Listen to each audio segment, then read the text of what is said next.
जय गुरु जी संगत जी, शुक्राना गुरु जी, नारंग अंकल।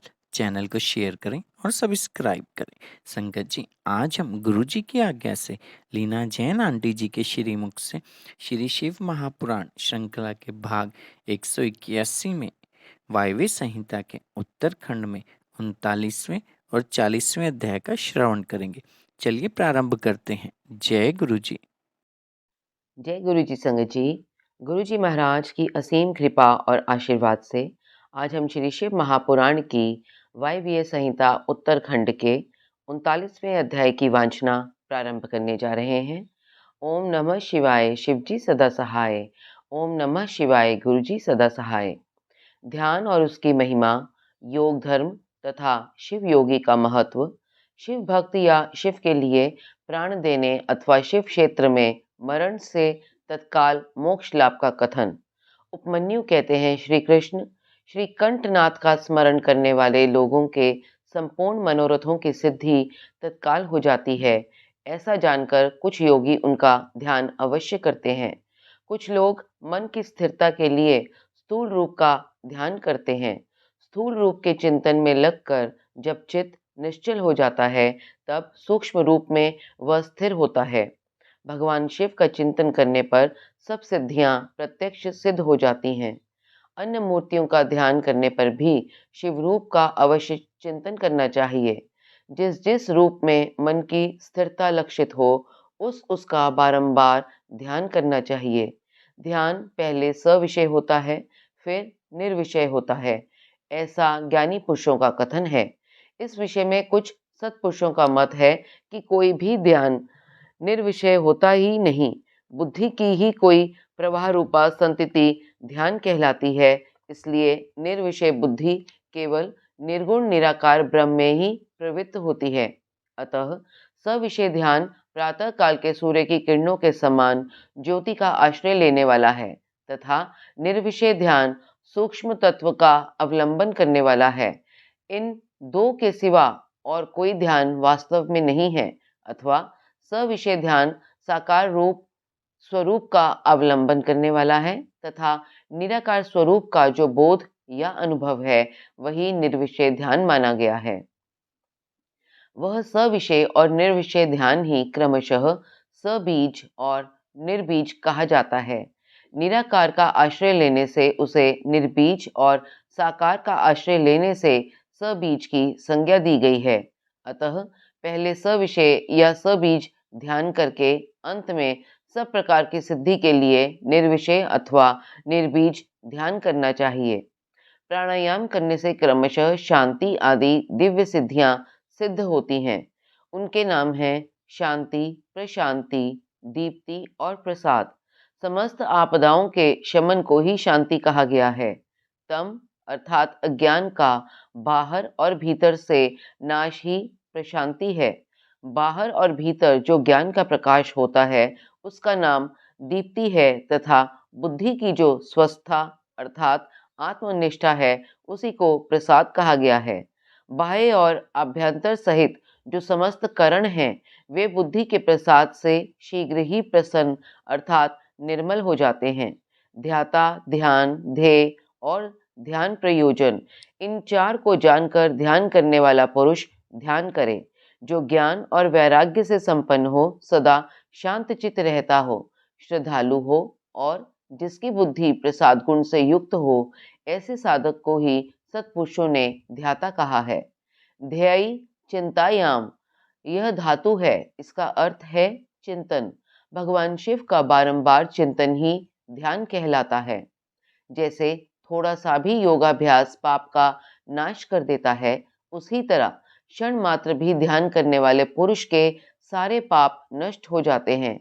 श्रद्धापूर्वक विक्षेप रहित चित्त से परमेश्वर का जो चिंतन है, उसी का नाम ध्यान है। बुद्धि के प्रवाह रूप ध्यान का जो आलंबन या आश्रय है, उसी को साधु पुरुष ध्येय कहते हैं। स्वयं साम सदाशिव ही वह ध्येय है। मोक्ष सुख का पूर्ण अनुभव और अणिमा आदि ऐश्वर्य की उपलब्धि, ये पूर्ण शिव ध्यान के साक्षात प्रयोजन कहे गए हैं। ध्यान से सौख्य और मोक्ष दोनों की प्राप्ति होती है, इसलिए मनुष्य को सब कुछ छोड़कर ध्यान में लग जाना चाहिए। बिना ध्यान के ज्ञान नहीं होता और जिसने योग का साधन नहीं किया है, उसका ध्यान नहीं सिद्ध होता। जिसे ध्यान और ज्ञान दोनों प्राप्त हैं, उसने भव सागर को पार कर लिया। समस्त उपाधियों से रहित निर्मल ज्ञान और एकाग्रता पूर्ण ध्यान, ये योगाभ्यास से युक्त योगी को ही सिद्ध होते हैं। जिसने सारे पाप नष्ट हो गए, उन्हीं की बुद्धि ज्ञान और ध्यान में लगती है। जिनकी बुद्धि पाप से दूषित है, उनके लिए ज्ञान और ध्यान की बात भी अत्यंत दुर्लभ है। जैसे प्रज्वलित हुई आग सूखी और गीली लकड़ी को भी जला देती है, उसी प्रकार ध्यानाग्नि शुभ और अशुभ कर्म को भी क्षण भर में दग्ध कर देती है। जैसे बहुत छोटा दीपक भी महान अंधकार का नाश कर देता है, इसी तरह थोड़ा सा योगाभ्यास भी महान पाप का विनाश कर डालता है। श्रद्धापूर्वक क्षण भर भी परमेश्वर का ध्यान करने वाले पुरुष को जो महान श्रेय प्राप्त होता है, उसका कहीं अंत नहीं है। ध्यान के समान कोई तीर्थ नहीं है, ध्यान के समान कोई तप नहीं है और ध्यान के समान कोई यज्ञ नहीं है। इसलिए ध्यान अवश्य करें।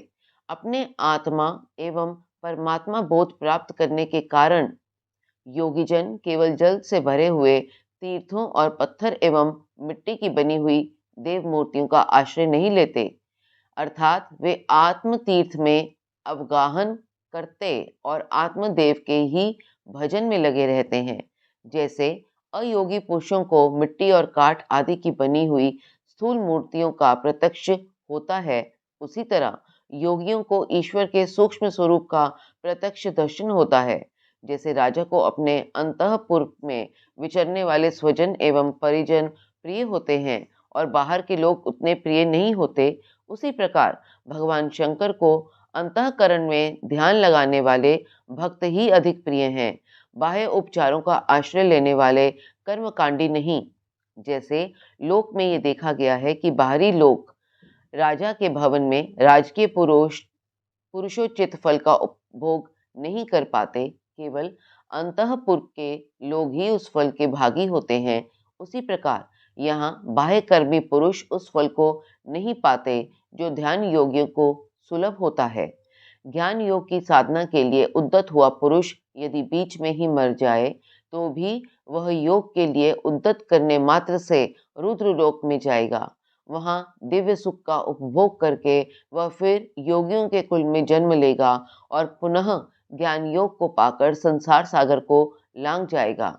योग का जिज्ञासु पुरुष भी जिस गति को पाता है, उसे यज्ञ करता संपूर्ण महायज्ञों का अनुष्ठान करके भी नहीं पाता।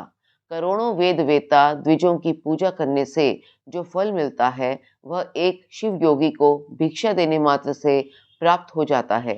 यज्ञ, अग्निहोत्र, दान, तीर्थ सेवन और होम, इन सभी पुण्य कर्मों के अनुष्ठान से जो फल मिलता है, वह सारा फल शिव योगियों को अन्न देने मात्र से प्राप्त हो जाता है। जो मूढ़ मानव शिव योगियों की निंदा करते हैं, वे श्रोताओं सहित नरक में पड़ते हैं और प्रलय काल तक वही रहते हैं। श्रोता के होने पर भी कोई शिव योगियों की निंदा का वक्ता हो सकता है, इसलिए महापुरुषों के मत में उस निंदा को सुनने वाला भी महान पापी और दंडनीय है। जो लोग सदा भक्ति भाव से शिव योगियों की सेवा करते हैं, वे महान भोग पाते हैं और अंत में शिव योगी भी उपलब्धि कर लेते हैं। इसलिए भोगार्थी मनुष्यों को चाहिए कि वे रहने को स्थान, खान पान, शैया तथा ओढ़ने बिछाने की सामग्री आदि देकर सदा शिव योगियों का सत्कार करें। योग धर्म संसार अत्यंत प्रबल है, अतः पाप रूपी मुद्गरों से उसका भेदन नहीं हो सकता। योग धर्म और पाप मुद्गर में उतना ही अंतर समझना चाहिए जितना वज्र और तंदुल में। अतः योगी जन पापों और ताप समूहों से उसी तरह लिप्त नहीं होते जैसे कमल का पत्ता पानी से। शिव योग परायण मुनि जिस देश में नित्य निवास करता है, वह देश भी पवित्र हो जाता है। फिर उसकी पवित्रता के विषय में तो कहना ही क्या। अतः चतुर एवं विद्वान पुरुष सब कृत्यों को छोड़कर संपूर्ण दुखों से छुटकारा पाने के लिए शिव योग का अभ्यास करे। जिसका योग फल सिद्ध हो गया है, वह योगी यथेष्ट भोगों को भोग कर समस्त लोगों की हित कामना से संसार में विचरे अथवा अपने स्थान पर ही रहे या विषय सुख को अत्यंत तुच्छ समझकर छोड़ दे और वैराग्य योग से स्वेच्छापूर्वक कर्मों का परित्याग कर दे। जो मनुष्य बहुत से अरिष्ट देखकर अपनी मृत्यु को निकट जान ले, उसे योगानुष्ठान में संलग्न हो शिव क्षेत्र का आश्रय लेना चाहिए। वह मनुष्य यदि धीर चित्त होकर वहीं निवास करता रहे, तो रोग आदि के बिना भी स्वयं ही प्राणों का परित्याग कर सकता है। अनशन करके शिवाग्नि में शरीर की आहुति देकर अथवा शिव तीर्थों में अवगाहन करते हुए अपने शरीर को उन्हीं के जल में डालकर शिव शास्त्रोक्त विधि से जो अपने प्राणों का त्याग करता है, वह तत्काल मुक्त हो जाता है। इसमें अन्यथा विचार करने की आवश्यकता नहीं है। अथवा जो रोग आदि से विवश होकर शिव क्षेत्र की शरण लेता है, उसकी भी यदि वहां मृत्यु हो जाए, तो वह इसी प्रकार मुक्त हो जाता है। इसमें संशय नहीं है। इसलिए लोग अनशन आदि से शिव क्षेत्र में श्रेष्ठ मरण की कामना करते हैं, क्योंकि शास्त्र पर विश्वास करके धीर हुए मन से उनके द्वारा इस तरह की मृत्यु स्वीकार की जाती है। जो शिव के लिए अथवा शिव भक्तों के लिए प्राण त्याग करता है, उसके समान दूसरा कोई मनुष्य मुक्ति मार्ग पर स्थित नहीं है। इस कारण इस संसार मंडल से उसकी शीघ्र मुक्ति हो जाती है। इनमें से किसी एक उपाय का किसी तरह भी अवलंबन करके अथवा विधिवत षड्व शुद्धि को प्राप्त होकर यदि कोई मनुष्य मरता है, तो उसका अन्य पशुओं प्राणियों के समान यहाँ अधर्व वैदेहिक संस्कार नहीं करना चाहिए।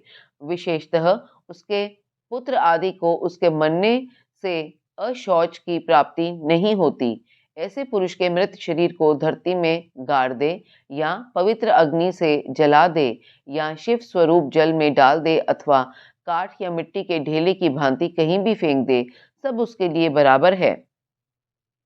यदि ऐसे पुरुष के उद्देश्य से भी कोई कर्म करने की इच्छा हो, तो दूसरों का कल्याण ही करे और अपनी शक्ति के अनुसार शिव भक्तों को तृप्त करे।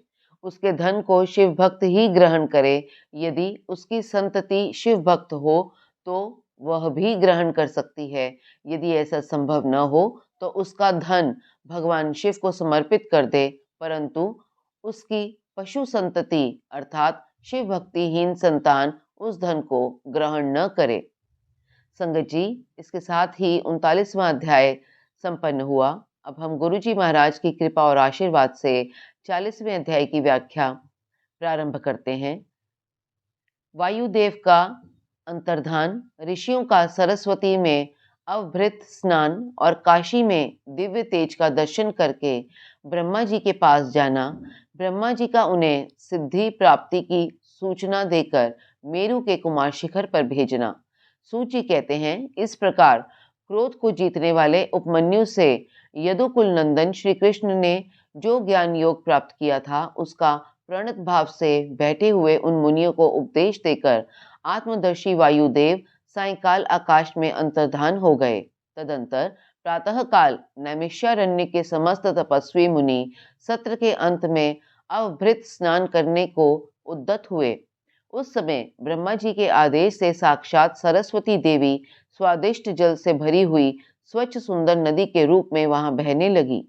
सरस्वती नदी को उपस्थित देख मुनि मन ही मन बड़े प्रसन्न हुए। उन्होंने सत्र समाप्त करके उसमें अवगाहन अर्थात स्नान आरंभ किया। उस नदी के मंगलमय जल से देवता आदि का तर्पण करके पूर्व वृत्तांत का स्मरण करते हुए वे सब के सब वाराणसीपुरी की ओर चले दिए। उस समय हिमालय के चरणों से निकलकर दक्षिण की ओर बहने वाली भागीरथी का दर्शन करके उन ऋषियों ने उनमें स्नान किया और भागीरथी के ही किनारे का मार्ग पकड़कर वे आगे बढ़े। तदंतर वाराणसी में पहुंचकर उन सबको बड़ी प्रसन्नता हुई। वहां उत्तर वाहिनी गंगा में स्नान करके उन्होंने अविमुक्तेश्वर लिंग का दर्शन और विधि पूर्वक पूजन किया। पूजन करके जब वे चलने को उद्यत हुए, तब उन्होंने आकाश में एक दिव्य और परम अद्भुत प्रकाशमान तेज देखा जो करोड़ों सूर्यों के समान जान पड़ता था। उसने अपनी प्रभा के प्रसार से संपूर्ण दिगंत को व्याप्त कर लिया था। तदंतर जिन्होंने अपने शरीर में भस्म लगा रखा था, वे सैकड़ों सिद्ध पाशुपत मुनि निकट जाकर उस तेज में लीन हो गए। उन तपस्वी महात्माओं के इस प्रकार लीन हो जाने पर वे तेज तत्काल अदृश्य हो गया। वह एक अद्भुत सी घटना घटित हुई।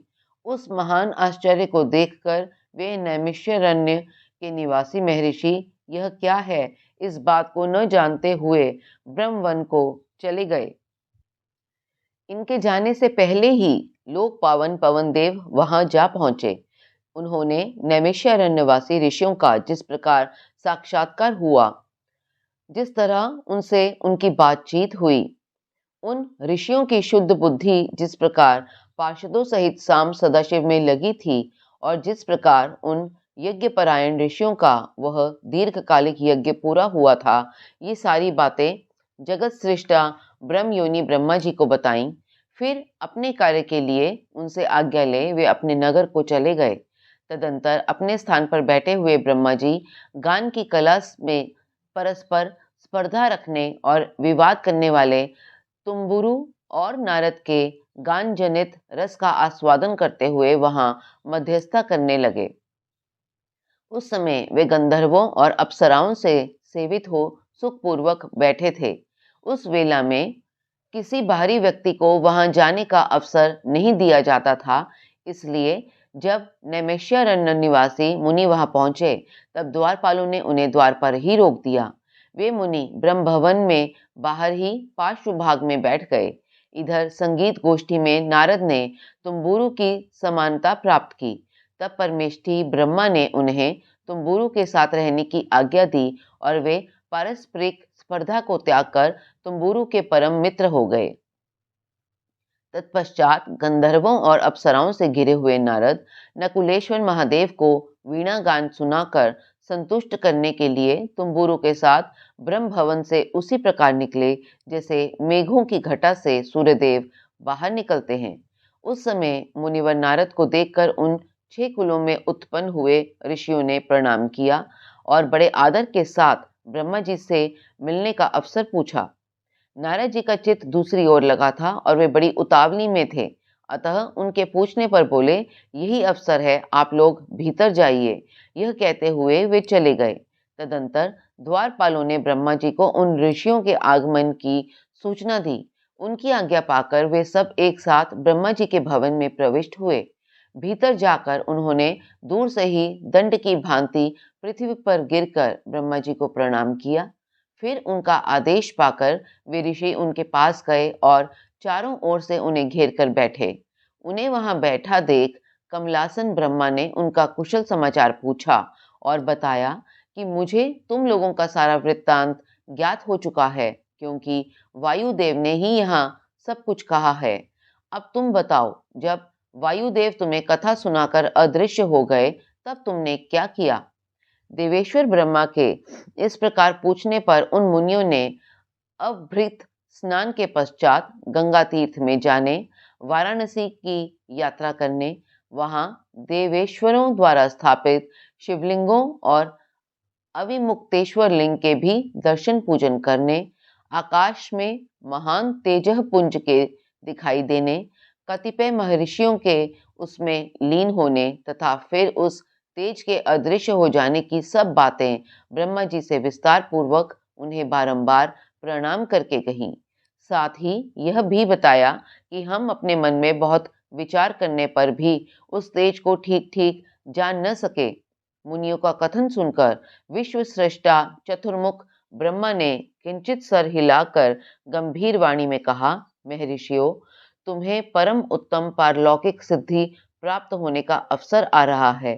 तुमने दीर्घकालिक सत्र द्वारा चिरकाल तक प्रभु की आराधना की है, इसलिए वे प्रसन्न होकर तुम लोगों पर कृपा करने को उत्सुक हैं।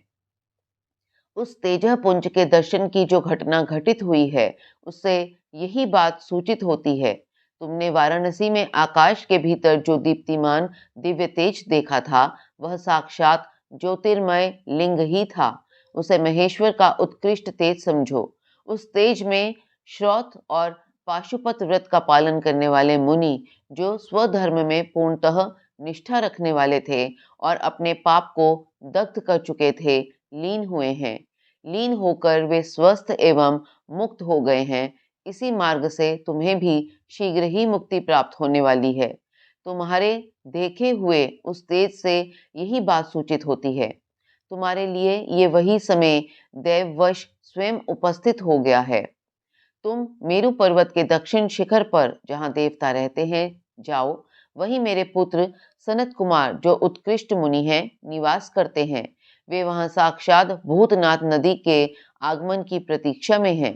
पूर्व काल की बात है, सनत कुमार अज्ञानवश अपने को सब योगियों का शिरोमणि मानने लगे थे, इसलिए दुर्विनीत हो गए थे। यही कारण है कि उन्होंने किसी समय परमेश्वर शिव को सामने देखकर भी उनके लिए उचित अभ्युत्थान आदि सत्कार नहीं किया। वे अपने स्थान पर निर्भय बैठे रहे। उनके इस अपराध से कुपित हो नंदी ने उन्हें बहुत बड़ा ऊंट बना दिया। तब उनके लिए मुझे बड़ा शोक हुआ और मैंने दीर्घ काल तक महादेव और महादेवी की उपासना करके नंदी से भी बड़ी अनुनय विनय की। इस प्रकार प्रयत्न करके किसी तरह उनको ऊंट की योनि से छुटकारा दिलाया और उन्हें पूर्ववत सनत कुमार रूप की प्राप्ति कराई। उस समय महादेव जी ने मुस्कुराते हुए से अपने गणाध्यक्ष नंदी से कहा, अनघ, सनत कुमार मुनि ने मेरी ही अवहेलना करके अपना वैसा अहंकार प्रकट किया था, अतः तुम ही उनको मेरे यथार्थ स्वरूप का उपदेश दो। ब्रह्मा का ज्येष्ठ पुत्र मूढ़ की भांति मेरा स्मरण कर रहा है, अतः मैंने ही उसको तुम्हें शिष्य के रूप में दिया है। तुमसे उपदेश पाकर वे मेरे ज्ञान का प्रवर्तक होगा और वही तुम्हारा धर्माध्यक्ष के पद पर अभिषेक करेगा। महादेव जी के ऐसा कहने पर समस्त भूत गणों के अध्यक्ष नंदी ने प्रातःकाल मस्तक झुकाकर स्वामी की वह आज्ञा शिरोधार्य की तथा सनत कुमार भी मेरी आज्ञा से इस गणराज नंदी को प्रसन्न करने के लिए मेरु पर्वत पर दुष्कर तपस्या कर रहे हैं। गणाध्यक्ष नंदी के समागम से पहले ही तुम लोग सनत कुमार से मिलो, क्योंकि उन पर कृपा करने के लिए नंदी शीघ्र वहां आएंगे। विश्व योनि ब्रह्मा ने इस प्रकार शीघ्र आदेश देकर भेजने पर वे मुनि मेरु पर्वत के दक्षिणावर्ती कुमार शिखर पर गए। संगत जी, इसके साथ ही श्री शिव महापुराण की वायव्य संहिता उत्तरखंड का 40वां अध्याय संपन्न हुआ। वांचना में मेरे द्वारा हुई त्रुटियों के लिए मैं गुरु जी महाराज और आप सभी संगत जी से हाथ जोड़कर क्षमा प्रार्थी हूँ। जय गुरु जी। शुक्राना गुरु जी।